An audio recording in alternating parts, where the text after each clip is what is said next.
Bom, vamos lá. Dar início aqui a um registro de mais um conjunto de movimentações, agora sobre o mês de abril de 2025. E frisar aqui logo no início que isso não é nenhuma recomendação de investimento. Cada investidor deve analisar seus objetivos e suas decisões, tá?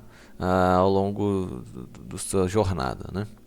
Então, vamos comentar aqui rapidamente sobre o IFIX, tá? Ao longo desse mês, desse dia, teve aí uma pequena alta. Nos últimos 5 dias, ali por volta de 1,6%. Ao longo do último mês, 3,10%. Nos últimos 6 meses, já começa a ficar interessante, né? 7%. Quando a gente pega ali do final de dezembro só para cá, já é uma alta de 18%. Lembra ali que no final de dezembro de 2024 o negócio estava ficando apertado, o valor das cotas estava caindo cada vez mais. E ao longo desse ano, uma alta de 9,5%. Se a gente pegar aqui o máximo, eu não sei se já bateu o máximo histórico, eu acho que não. Eu não sei qual é o máximo certinho, mas olhando aqui, lá em 24, 400, mas ainda não chegou no máximo não, aparentemente. Quando a gente faz essa mesma avaliação agora falando do Ibovespa, no último dia ficou no 0 a 0, né? Nos últimos 5 dias uma altazinha de 2%, no último mês por volta de 3%, nos últimos 6 meses 3,5%, ao longo desse ano já fica mais interessante, com 12,44% de alta, e no último ano 6,5%. Observe aqui que teve vales e topos, né? Faz parte do processo. Agora vamos fazer aqui comentários em relação à nossa planilha, né? Usando a nossa planilha. Comentar aqui inicialmente sobre o primeiro destaque, né? Sobre os friagos. E comentar que o XPCA ainda continua sendo o título com a maior desvalorização. Agora está com uma desvalorização de 11,5%. Menos do que o mês passado, né? Que estava com 19,4%. Seguido a gente vem ali pelo KNCA, tá? Que agora está com uma desvalorização de 3,5% e mês passado era 9,5%, mais ou menos. Vindo por último aqui o nosso FGA. FGA ele está valorizado em 4,36%, enquanto o mês passado estava desvalorizado em 4%, né? 3,99%. Então já é uma movimentação interessante quando a gente observa os fiagros, né? E aí se a gente avaliar com o preço médio, com os rendimentos, perdão, a gente já consegue ver que todos eles já estão no verdinho, tá? Obviamente o XPCA menos, né, porque teve uma desvalorização significativa, e o FGA está lá em cima.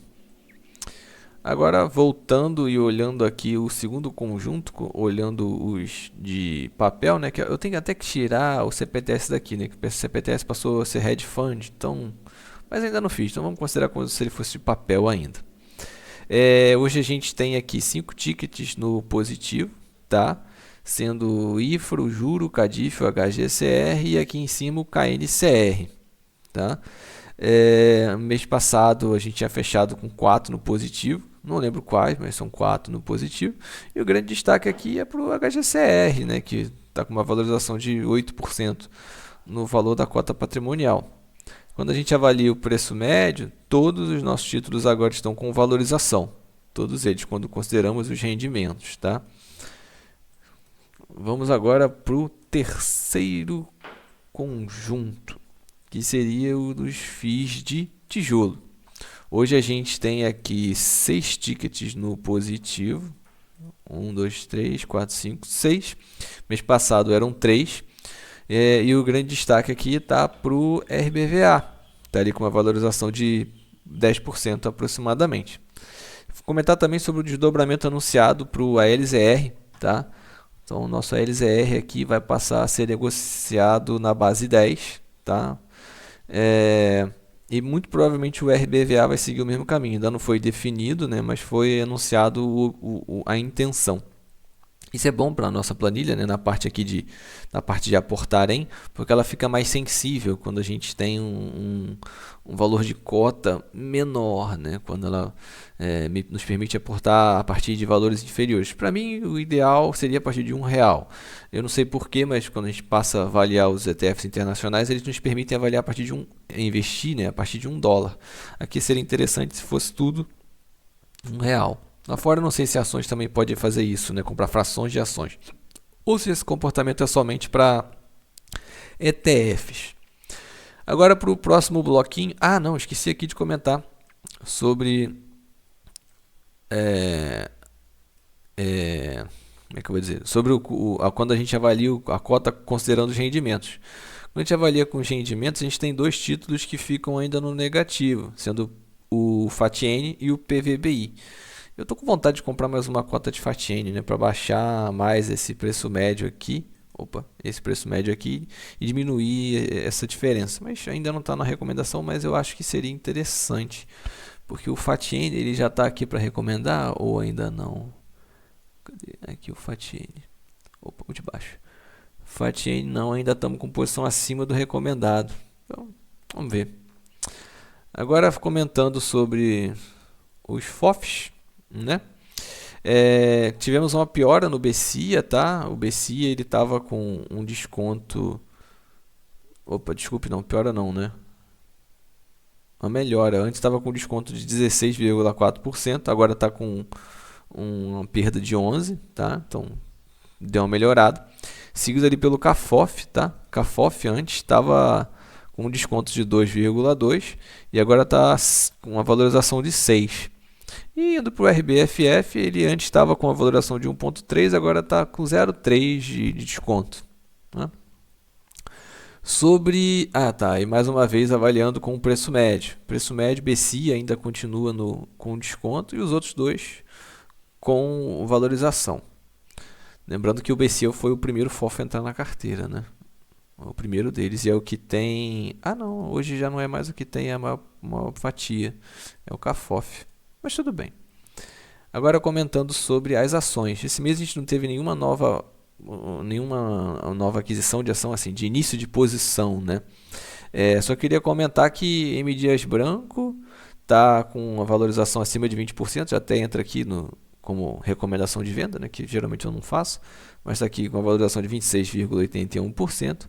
Seguido aqui pela Ambev, também está com valorização acima de 20%, 21,23%. Né?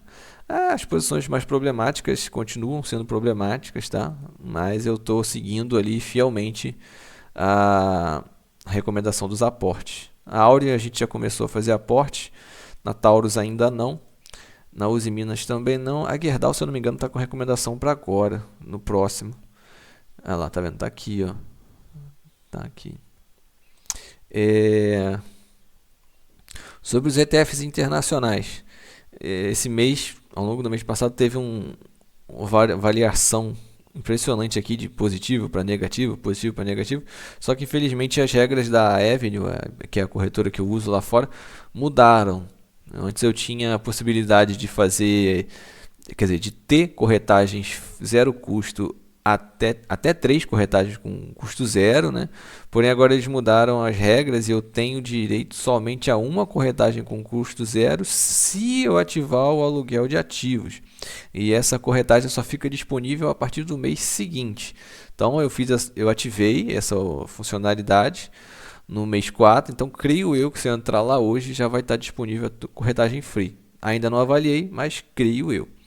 Quando a gente avalia aqui a valorização ou desvalorização dos ativos com os rendimentos, a gente veria que o VOO ainda está no negativo e os outros seguem no positivo. Deixa eu ver o que mais.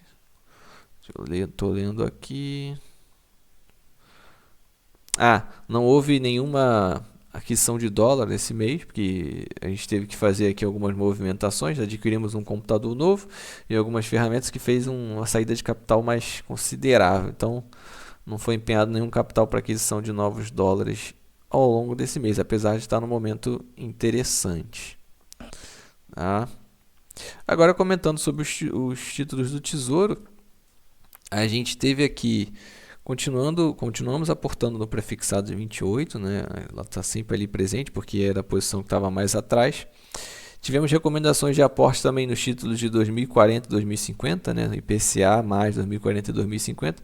Isso aqui é legal porque ela tem uma fração com custo menor, então ela tem uma recomendação mais frequente.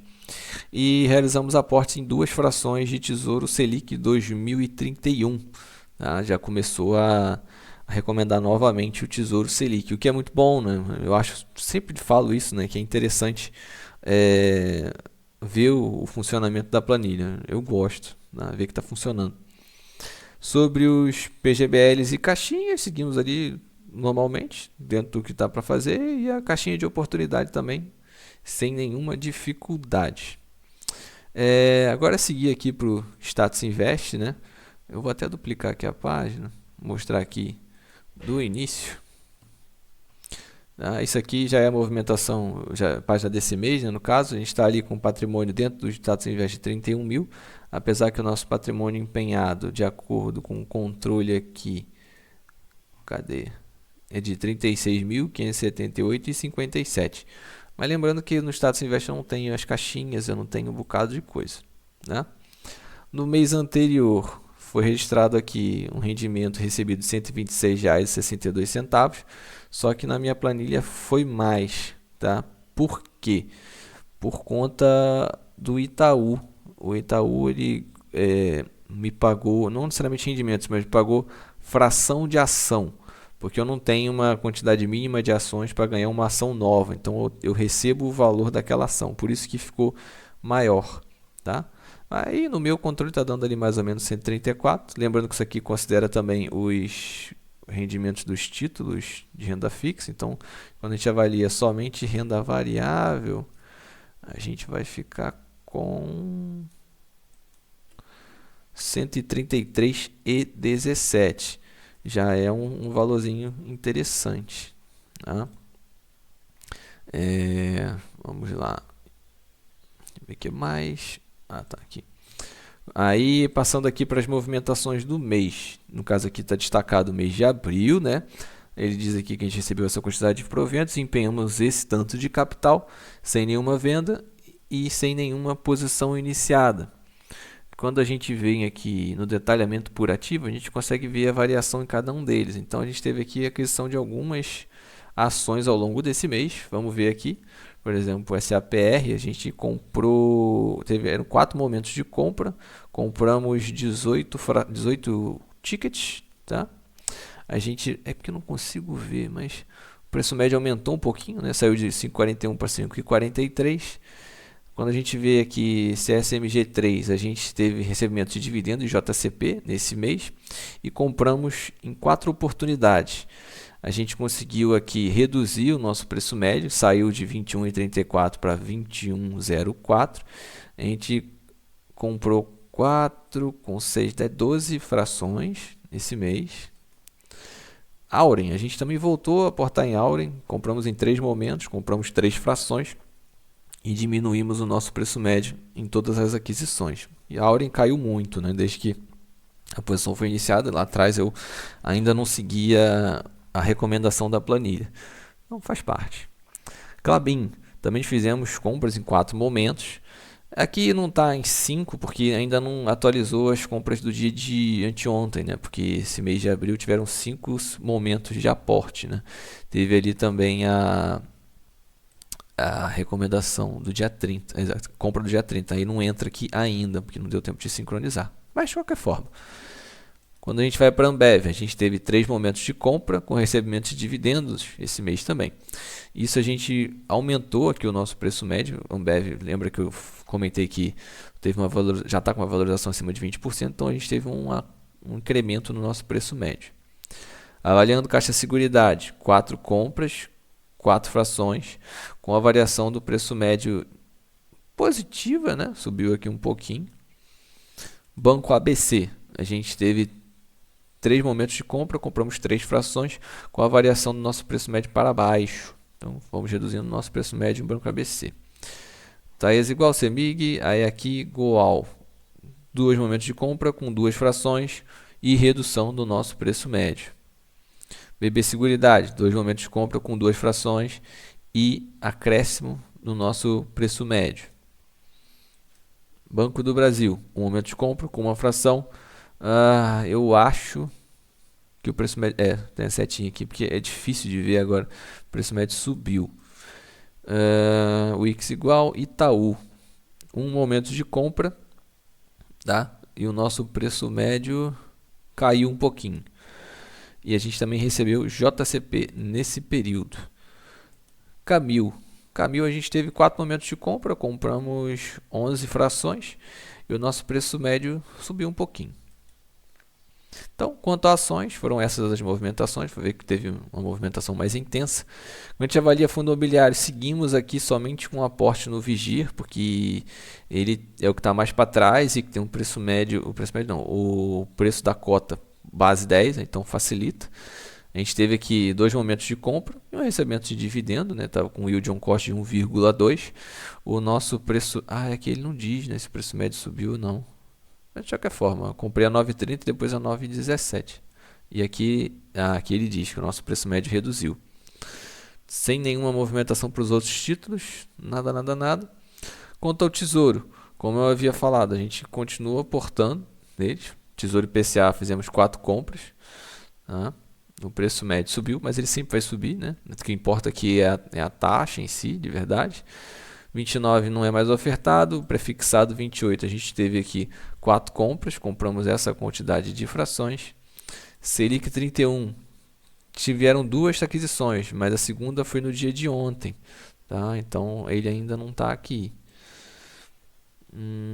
Tesouro IPCA mais 2040 e 50. Movimentações tradicionais, sempre tem os aportes nos PGBLs. Títulos de FIINFRA sem movimentação, FIAGRO sem movimentação e ETF no exterior também sem movimentação. O que teve aqui que a gente recebeu, né, os dividendos, entendeu? Isso aqui está tudo anotadinho. Deixa eu ver o que mais. Eu acho que só. Aqui a gente tem a distribuição, né? Vou comentar aqui, ó, sobre os rendimentos. Ainda estamos numa curva decrescente, tá? Mas assim mesmo, creio eu que no mês que vem vai ter um pagamento maior. E agora vamos usar aqui a nossa planilha de aportar em. Aqui eu estou setado as configurações para o próximo aporte, né? As recomendações para o próximo aporte seriam essas, né? Ainda continuamos somente com a recomendação de aporte em Vigir. Só que lembra que eu comentei que o ALZR vai passar a ser base 10. Então, se a gente simular aqui, que ainda não atualizou, eu acho que vai atualizar dia 6. Cadê o ALZR? Aqui, ALZR. Se a gente pegar aqui, nesse valor de cota, e passar ela para 9,78, ele já vai recomendar aportes aqui. A mesma coisa se a gente fizer para o RVBA. Aqui, RVBA. Se a gente pegar e passar para 8,79, ele também vai fazer recomendação de aporte, o que é interessante, tá? Eu acho super interessante. Aí a gente já fica aqui com a nova configuração para os aportes recomendados. Eu vou desfazer aqui as alterações só para manter a planilha certinha. E assim que isso for atualizado, ela vai atualizar aqui de maneira automática e eu tenho que fazer alguns outros ajustes para ajustar o preço médio, essas coisas, tá? Deixa eu ver o que mais. A gente vai ter aqui também recomendação para aportar em Taesa. Tem um bom tempo que não se aporta em Taesa. Quanto aos outros, permanece igual. Os títulos de previdência estão todos aqui, os 3. Os CDBs também. Minha princesinha está fazendo aportes maiores agora no CDB dela. Então, por isso que ele está maior do que o recomendado e vai continuar aumentando, né? Porque ela consegue aportar ali muito mais rápido do que eu consigo fazer nos outros. Klabin continua com recomendação, que ela está, deixa eu ver aqui qual é a posição dela, aqui Klabin, era para estar com uma diferença de R$80, né? Ela também está no preço mais baixo no último ano, então a recomendação aumenta. Deixa eu ver aqui o Vigir tradicional, e é isso. E apesar da Ambev estar com a valorização de 20%, ela continua com recomendação de aporte. Cadê Ambev? Aqui, Ambev.